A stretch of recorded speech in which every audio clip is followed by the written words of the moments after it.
قیصر و کسریٰ سلسلے وار کہانی۔ دوستو، آپ سب سے گزارش ہے کہ صحیح معلومات آپ تک اس یوٹیوب چینل کو زیادہ سے زیادہ سبسکرائب، لائک اور شیئر ضرور کریں۔ فستانیہ نے کہا، امی عاصم زندہ ہے، میں نے اسے خواب میں دیکھا ہے۔ یوسیپیہ نے قریب بیٹھ کر فستانیہ کا سر اپنی گود میں رکھتے ہوئے کہا، بیٹی خدا کرے وہ زندہ ہو۔ بازنطینی سلطنت ایشیا اور افریقہ کے محاذوں پر ایرانیوں کے ہاتھوں پے در پے شکستیں کھانے کے بعد یورپ میں بھی ایک انتہائی تشویشناک صورتحال کا سامنا کر رہی تھی۔ یہاں قسطنطین اعظم کے جانشین کسی منظم سلطنت یا لشکر کے بجائے ان خانہ بدوش وحشیوں کے ایک نئے طوفان کا سامنا کر رہے تھے جو گزشتہ صدیوں میں ایشیا سے نکل کر کبھی بحر خزرہ اور بحر اسود کے جنوبی اور کبھی شمالی علاقوں کو رونتے ہوئے یورپ کو تباہی اور بربادی کا پیغام دیا کرتے تھے۔ شکاریوں اور چرواہوں کی اس قوم کو اپنی بڑھتی ہوئی آبادی کے لیے وسائل حیات کی کمی محسوس ہونے لگتی تو وہ نئی زمینوں کی تلاش میں نکل پڑتے، اور پھر جو مہذب اور ترقی یافتہ علاقے ان کے راستے میں آتے وہاں تہذیب و تمدن کے سارے چراغ بجھا دیے جاتے، لہلہاتے کھیت، سرسبز باغات ویران ہو جاتے اور خوشحال بستیوں اور پر رونق شہروں کی جگہ راکھ کے ڈھیر اور لاشوں کے انبار دکھائی دیتے۔ پھر یہی خانہ بدوش کچھ مدت لوٹ مار پر گزارا کرنے کے بعد آہستہ آہستہ آرام اور فراغت کی زندگی کے عادی ہو جاتے، اپنے آبائی وطن کی برفانی ہواؤں اور بنجر زمینوں کی بجائے مفتوحہ علاقوں کی زرخیزی، موسم کا اعتدال اور وسائل حیات کی فراوانی کے باعث ان کی سخت کوشش اور جفا کشی تن آسانی اور عافیت پسندی میں تبدیل ہونے لگتی۔ بوسیدہ کھالوں کے جھونپڑے کشادہ مکانوں سے بدل دیے جاتے، خانہ بدوشی کی جگہ مدنیت کا شعور ابھرنے لگتا، مکان بستیوں اور بستیاں شہروں میں تبدیل ہو جاتی، شکاری اور چرواہے کسان بن جاتے اور چراگاہوں اور ویرانوں کی جگہ کھیت اور باغات دکھائی دینے لگتے۔ لیکن پھر صحرائے گوبی اور منگولیا کی وسعتوں سے ننگے اور بھوکے انسانوں کا کوئی اور قافلہ اٹھتا اور یہ محنت تن آسان اور عافیت پسند لوگ وحشت اور بربریت کے ایک نئے سیلاب کے سامنے تنکوں کے انبار ثابت ہوتے۔ روم و ایران کی جنگوں کے اس دور میں خانہ بدوش کے جو قبائل شمال مشرق یورپ کو ہڑپ کرنے اور اطالیہ کو آگ و خون کا پیغام دینے کے بعد تھریس کی حدود میں داخل ہو چکے تھے، شاید ان تمام قبائل سے زیادہ خونخوار تھے جنہوں نے گزشتہ ادوار میں مغرب پر یلغار کی تھی اور بازنطینی سلطنت پر ایک کاری ضرب لگانے کے لیے جو سازگار حالات ان لوگوں نے دیکھے تھے وہ شاید کسی اور نے نہیں دیکھے۔ رومی عقاب زخمی ہو چکا تھا، ایرانیوں نے اس کے پر نوچ لیے تھے، اب اسے ہلاک کرنے کے لیے کسی جرأت یا ہمت کی ضرورت نہ تھی، اور قبائل کا خاقان دریائے ڈینلوب سے لے کر اطالیہ تک ہزاروں بستیاں تباہ کرنے اور لاکھوں انسانوں کو موت کے گھاٹ اتارنے کے بعد ہرقلیہ کے قریب ڈیرے ڈالے ہوئے تھا۔ مشرقی یورپ سے تباہ حال لوگوں کے قافلے قسطنطنیہ اور اس کے مضافات میں پناہ لے رہے تھے۔ یہ لوگ اپنے ساتھ تاتاریوں کی درندگی اور سفاکی کی جو داستانیں لائے تھے ان کے باعث شہر میں سراسیمگی پھیلی ہوئی تھی، اور ہر آن یہ خطرہ محسوس کیا جا رہا تھا کہ اچانک کسی وقت گرد و غبار کے بادلوں سے وحشیوں کا لشکر نمودار ہوگا اور مضافات کی بستیوں سے لے کر قیصر کے محل تک لاشوں کے ڈھیر لگ جائیں گے۔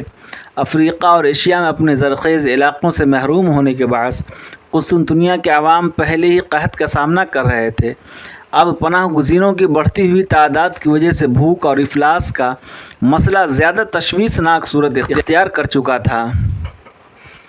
قیصر کی مایوسی اور بددلی انتہا کو پہنچ چکی تھی، چنانچہ ایک دن جب قسطنطنیہ کا اسقف اعظم سرجیس سینٹ صوفیہ کے عظیم الشان گرجے میں گری وزاری کر رہا تھا، اسے یہ اطلاع ملی کہ ہرقل قرطاجنہ کی طرف فرار ہونے کا فیصلہ کر چکا ہے اور اس کا ساز و سامان جہاز پر لادا جا رہا ہے۔ مرجیس کرب و اضطراب کے عالم میں گرجے سے نکلا اور ہانپتا کانپتا قیصر کے محل میں داخل ہوا۔ شہنشاہ اور ملکہ سفر کی تیاریوں میں مصروف تھے اور کسی کو ملاقات کی اجازت نہ تھی، لیکن پہرے داروں کو قسطنطنیہ کے اسقف اعظم کا راستہ روکنے کی جرأت نہ ہوئی۔ ہرقل اپنا غم غلط کرنے کے لیے شراب پی رہا تھا۔ سرجیس کو دیکھ کر اس کے ہاتھ سے سونے کا پیالہ گر پڑا اور اس نے سہمی ہوئی آواز میں کہا، مقدس باپ، مجھے معلوم ہے آپ کس لیے آئے ہیں، لیکن اب بحث سے کوئی فائدہ نہیں۔ میں دارالحکومت تبدیل کرنے کا فیصلہ کر چکا ہوں۔ سرجیس اطمینان سے ہرقل کے سامنے بیٹھ گیا اور پھر قدر توقف کے بعد بولا، آپ اس لیے بھاگ رہے ہیں کہ قسطنطنیہ کے حالات مخدوش ہو چکے ہیں، لیکن میں یہ پوچھنا چاہتا ہوں کہ اگر قرطاجنہ کو کوئی خطرہ پیش آیا، اگر ایرانی یا اور وہاں پہنچ گئے تو آپ کہاں جائیں گے؟ ہرقل نے عاجز ہو کر جواب دیا، مقدس باپ، آپ مجھے بزدلی کا طعنہ نہیں دے سکتے۔ میں کئی برس اب ایرانیوں کے ساتھ لڑ چکا ہوں۔ اگر صرف کسریٰ کے لشکر کے ساتھ مقابلہ ہوتا تو شاید ہم چند برس اور انہیں آبنائے باسفورس کے پار روک سکتے تھے، لیکن ان نئے درندوں کو روکنا میرے بس کی بات نہیں۔ میرے سپاہی ان کے نام سے لرزتے ہیں، میرے سالار مایوس اور بددل ہو چکے ہیں، میرا خزانہ خالی ہے۔ میں اپنے امراء اور اپنے عوام سے مزید قربانیوں کا مطالبہ نہیں کر سکتا۔ قرطاجنہ پہنچ کر مجھے تیاری کے لیے موقع مل سکتا ہے۔ آوار بحری قوت کے بغیر وہاں نہیں پہنچ سکتے۔ اگر ایرانیوں نے وہاں تک ہمارا پیچھا کیا تو بھی ہمیں تیاری کے لیے مہلت ضرور مل جائے گی۔ سرجیس نے جواب دیا، نہیں، آپ اپنے آپ کو فریب دینے کی کوشش نہ کریں۔ آپ بازنطینی سلطنت کے حکمران ہیں اور قسطنطنیہ کے حکمران ہیں، اور قسطنطنیہ کے بغیر اس سلطنت کا کوئی وجود نہیں ہوگا۔ آپ سر کٹوانے کے بعد پاؤں کی حفاظت نہیں کر سکتے۔ آپ ان لوگوں کو دشمن کے رحم و کرم پر چھوڑ کر نہیں جا سکتے جن کے بیٹوں اور بھائیوں نے آرمینیا، شام اور مصر کے میدانوں میں آپ کے جھنڈے تلے جانیں دی ہیں۔ اگر آپ نے یہ غلطی کی تو قرطاجنہ کے لوگ آپ کے لیے اپنے خون کا ایک قطرہ بہانے کے لیے تیار نہیں ہوں گے۔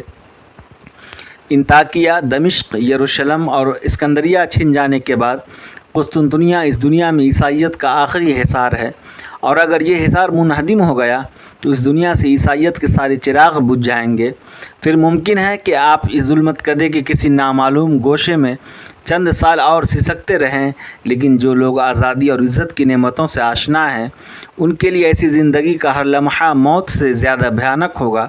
لیکن مجھے یقین ہے کہ وہ ہرقل جسے میں جانتا ہوں، جس کی فتح اور نصرت کے لیے آج ہر خانقاہ اور ہر گرجے میں دعائیں مانگی جاتی ہیں، جسے قدرت نے بدترین حالات میں ہمارا محافظ بنا کر بھیجا تھا اور جس کے سر پر میں نے اپنے ہاتھوں سے تاج رکھا تھا، مجھے خدا اور اس کے بندوں کے سامنے شرمسار نہیں کرے گا۔ ہرقل نے نڈھال سا ہو کر سرجیس کی طرف دیکھا اور کہا، مقدس باپ، آپ کیا چاہتے ہیں؟ میں کیا کر سکتا ہوں؟ شاید آپ کو معلوم نہیں کہ سینٹ کے ارکان کی اکثریت میرے فیصلے کی تائید کر چکی ہے۔ سرجیس نے جواب دیا، سینٹ کے ارکان کی اکثریت کی تائید سے ایک غلط فیصلہ صحیح نہیں ہو سکتا، لیکن میں یہاں سے اس مسئلے پر بحث نہیں کروں گا۔ میں صرف یہ چاہتا ہوں آپ میرے ساتھ سینٹ صوفیہ کے مقدس گرجے میں تشریف لے چلیں۔ مجھے یقین ہے کہ وہاں بزرگان دین کی روحیں ہماری رہنمائی کریں گی۔ ہرقل تذبذب کی حالت میں ادھر ادھر دیکھنے لگا۔ سرجیس اٹھا اور آگے بڑھ کر ادب کے ساتھ اس کا ہاتھ پکڑتے ہوئے بولا، آئیے۔ ہرقل اپنی بھاری قوا سنبھالتا ہوا اس کے ساتھ چل دیا۔ شہر کے عوام جو ہرقل کے ارادے سے باخبر ہو چکے تھے، محل کے دروازے کے سامنے جمع ہو رہے تھے اور بعض دل جلے پرجوش نعروں سے اپنے غم و غصہ کا اظہار کر رہے تھے۔ پہرے دار انہیں اپنے نیزوں کی مدد سے پیچھے ہٹانے کی کوشش کر رہے تھے۔ شرم و ندامت اور خوف کے احساس سے ہرقل کو دروازے سے باہر پاؤں رکھنے کا حوصلہ نہ ہوا۔ سرجیس ہجوم کا جوش و خروش دیکھ کر چند قدم آگے بڑھا اور بلند آواز میں چلایا، بھائیو، راستہ چھوڑ دو، تمہارے شہنشاہ تمہاری سلامتی کی دعائیں مانگنے کے لیے سینٹ صوفیہ کے مقدس گرجے میں حاضر ہونا چاہتے ہیں۔ ان الفاظ نے ہجوم پر جادو کا اثر کیا اور وہ راستہ چھوڑ کر ادھر ادھر سمٹنے لگے۔ ہرقل مسلح پہرے داروں کی حفاظت میں گرجے میں داخل ہوا اور آن کی آن میں وہاں تل دھرنے کی جگہ نہ تھی۔ سرجیس نے ایک ولولہ انگیز تقریر کے بعد کلسیہ اور سلطنت کے لیے فتح و نصرت کی دعائیں مانگی اور پھر جواب طلب نگاہوں سے ہرقل کی طرف دیکھنے لگا۔ ہرقل کے چہرے سے ایسا معلوم ہوتا تھا کہ اس کی قوت فیصلہ جواب دے چکی ہے۔ اس نے مغموم اور افسردہ نگاہوں سے لوگوں کی طرف دیکھا اور گردن جھکا لی۔ لوگ جو سکتے کے عالم میں اس کی طرف دیکھ رہے تھے آہستہ آہستہ سرگوشیاں کرنے لگے۔ سرجیس نے کہا، علی جاہ، آپ کی رعایا اپنی قسمت کا فیصلہ سننا چاہتی ہے۔ ہرقل نے دوبارہ گردن اٹھائی تو اس کی آنکھوں میں آنسو چھلک رہے تھے۔ چند ثانیے وہ حاضرین کی طرف دیکھتا رہا اور پھر اچانک اسقف اعظم کے سامنے دو زانوں ہو کر بولا، مقدس باپ، میں کلسیہ اور اپنی رعایا کے سامنے شرمسار ہوں۔ میں یہ عہد کرتا ہوں کہ میں قسطنطنیہ چھوڑ کر نہیں جاؤں گا۔ میری زندگی اور موت ان لوگوں کے ساتھ ہے۔ آپ دعا کریں کہ خدا مجھے ایک حکمران کی ذمہ داریوں سے عہدہ بر ہونے کی ہمت دے۔ تھوڑی دیر بعد جب ہرقل گرجے سے نکل کر اپنے محل کا رخ کر رہا تھا تو عوام مسلح پہرے داروں کو ادھر ادھر دھکیل کر اسے اپنی حفاظت میں لے چکے تھے، اور جو تھوڑی دیر قبل اسے ملامت کر رہے تھے اب انتہائی جوش و خروش کے ساتھ اس کی سلامتی اور فتح کے لیے دعائیں مانگ رہے تھے۔ قسطنطنیہ کی خوشگوار آب و ہوا میں عاصم کی صحت آہستہ آہستہ ٹھیک ہو رہی تھی۔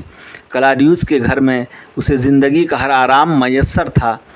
مرقش، جو شاید عام حالات میں ایک عرب کے ساتھ بات تک کرنا پسند نہ کرتا، اسے اپنے بیٹے کا محسن سمجھ کر ہر ممکن طریقے سے اس کی دلجوئی کیا کرتا تھا۔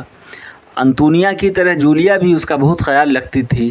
ولیرس، جس کا جہاز باسفورس کے جنگی بیڑے کے ساتھ شامل کر دیا گیا تھا، کلاڈیوس کی طرح اس کا گرویدہ بن چکا تھا اور تقریباً ہر شام اس کے پاس آیا کرتا تھا، لیکن عاصم کو ایک مستقل مہمان کی حیثیت سے وہاں ٹھہرنا پسند نہ تھا۔ چنانچہ قسطنطنیہ میں تقریباً 1 ماہ آرام کرنے کے بعد اس نے مستقبل کے متعلق سوچنا شروع کر دیا۔ چند بار اس نے کلاڈیوس کے ساتھ اس موضوع پر گفتگو کرنے کی کوشش کی، لیکن وہ ہر بار یہ کہہ کر ٹال دیتا کہ ابھی تمہاری صحت ٹھیک نہیں ہوئی، تمہیں کچھ عرصہ اور آرام کی ضرورت ہے۔ جب تم تندرست ہو جاؤ گے تو تمہارے لیے کوئی موضوع کام تلاش کرنا مشکل نہیں ہوگا۔ سردست، تمہیں میرے گھر کو اپنا گھر سمجھنا چاہیے۔ عاصم کی طرح فرمس کو بھی اپنے داماد کے گھر میں ایک مستقل مہمان کی حیثیت پسند نہ تھی۔ معمولی کاروبار شروع کرنے کے لیے اس کے پاس کچھ سرمایہ موجود تھا اور اس نے قسطنطنیہ میں اطمینان کا سانس لیتے ہی گلیوں اور بازاروں کے چکر لگانے شروع کر دیے تھے۔ عاصم کو اس کے ارادے کا پتہ چلا تو اس نے اپنی ساری پونجی اس کے سامنے رکھتے ہوئے کہا، آپ مجھے اپنا شریک سمجھیں اور بلا توقف کوئی کام شروع کر دیں۔ ایک شام فرمس نے اس سے کہا، بیٹا، میں نے ساری زندگی سرائے کا کاروبار کیا ہے اور قسطنطنیہ میں مجھے اپنے لیے اس سے زیادہ اور کوئی موضوع مشغلہ نظر نہیں آتا۔ آج میں نے شہر سے باہر ایک کشادہ مکان دیکھا ہے جسے معمولی رد و بدل کے بعد ایک اچھی خاصی سرائے میں تبدیل کیا جا سکتا ہے۔ اس مکان کے مالک قسطنطنیہ کی حالات سے مایوس ہو کر اپنے بال بچے قرطاجنہ بھیج چکا ہے اور اب اپنی جائیداد ٹھکانے لگانے کی فکر میں ہے۔ میں اس کے ساتھ قیمت کے متعلق بات چیت شروع کر چکا ہوں اور مجھے امید ہے کہ یہ مکان ہمیں بہت سستے داموں میں مل جائے گا، لیکن مجھے یہ الجھن ہے کہ رومی امراء اس قسم کے کاروبار کو پسند نہیں کرتے۔ کلاڈیوس شاید میری مخالفت نہ کرے، لیکن اس کا باپ یقیناً یہ پسند نہیں کرے گا۔ عاصم نے کہا، قسطنطنیہ میں یہ کام یقیناً آپ کے شایان شان نہیں ہو سکتا کہ کلاڈیوس آپ کے احترام کی وجہ سے خاموش رہے، لیکن اس کے لیے اپنے احباب کا یہ طعنہ یقیناً ناقابل برداشت ہوگا کہ اس کا سسر ایک معمولی سرائے چلا رہا ہے۔ اگر آپ مجھ پر اعتماد کر سکیں تو آپ کی طرف سے یہ کام میں اپنے ذمے لینے کے لیے تیار ہوں۔ یہاں میری حیثیت نہ ہونے کے برابر ہے۔ میں اگر جنگل سے لکڑیاں لا کر فروخت کروں تو بھی اپنی تھوڑی سی پونجی اس کاروبار میں لگانے کے لیے تیار ہوں۔ فرمس نے جواب دیا، بیٹا، میں اپنی ذات سے زیادہ تمہارے مستقبل کے متعلق سوچتا ہوں۔ اس گھر میں اگر میں کوئی کام شروع کرنا چاہتا ہوں تو اس کی سب سے بڑی وجہ یہ ہے کہ میں تمہیں اپنا شریک کار بنانا چاہتا ہوں۔ ایک بوڑھے آدمی کو 2 وقت کی روٹی کے لیے کسی بھاگ دوڑ کی ضرورت نہیں، لیکن تم ابھی جوان ہو اور تمہیں یہاں اپنی زندگی کے باقی دن گزارنے کے لیے کسی شغل کی ضرورت ہے۔ اگر تمہارے پاس ایک کوڑی بھی نہ ہوتی تو بھی میں تمہیں اپنے ساتھ کاروبار کا حصہ دار بنانے پر اصرار کرتا۔ جب تم اچھی طرح تندرست ہو جاؤ گے تو ہم کسی تاخیر کے بغیر یہ کام شروع کر دیں گے۔